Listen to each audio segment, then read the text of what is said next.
As the sun dipped lower in the sky, casting an amber glow that illuminated the cluttered hallway, I felt the rush of anxiety churn in my stomach. "Hang on, Tucker," I called out as my son burst through the door like a whirlwind of energy. With a swift motion, I turned him around and raised my phone, capturing a snapshot of him in his bright red shirt and mismatched socks, a goofy grin spreading across his face. The shutter clicked, freezing a moment in time. "I heard of that," Amanda chimed in, leaning against the wall with a knowing smile. "Take a photo of the kid every time he leaves the house, right?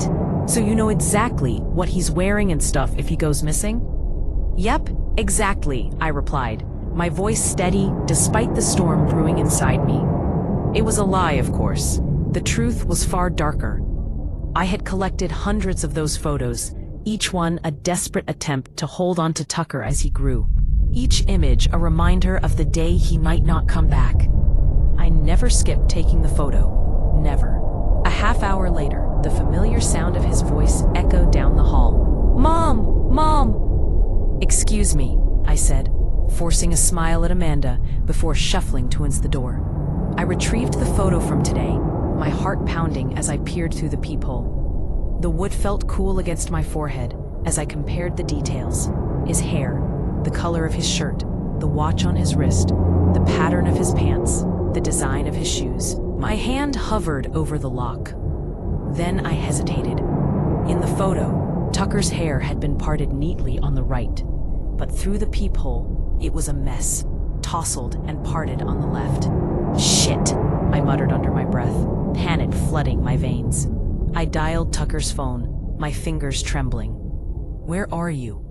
"At Adrian's house." "We're playing on his new Nintendo," came his innocent voice, so carefree it cut through my heart like a knife.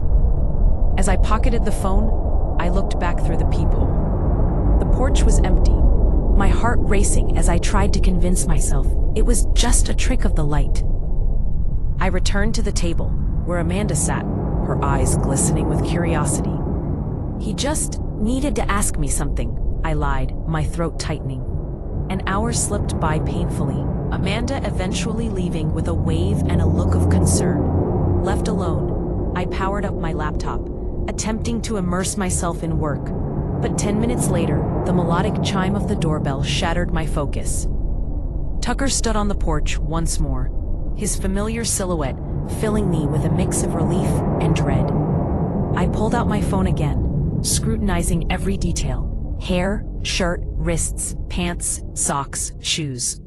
My heart raced as I darted my eyes between the photo and the peephole. This time, his hair was parted right. I felt the urge to fling the door open, to embrace him. But then I noticed his socks were green instead of blue. Just one thing out of place, but it was enough to send me retreating back to my desk, exhaling a shaky breath. They always got one thing wrong. It was never a perfect copy. Another half hour ticked by before the doorbell rang again. I approached the peephole, and a wave of certainty washed over me. Hair, shirt, wrists, pants, socks, shoes. Every detail matched, just as I remembered. I dialed his cell again, watching him reach into his pocket, his face lighting up with recognition. "That's you, right?" I asked, my voice laced with unease. A crackle of static interrupted my thoughts. "What?" Suddenly, Tucker leaned closer to the peephole, a twisted grin stretching across his face, his wide blue eyes piercing through me. He opened his mouth as if to scream, and a burst of static poured from my phone, sending shivers down my spine. That's when I noticed the glaring discrepancy. He had all his teeth, but Tucker had lost his right incisor just last month.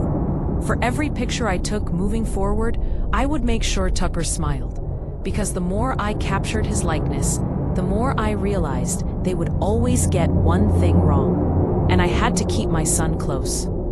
Even if it meant living with the fear of losing him forever.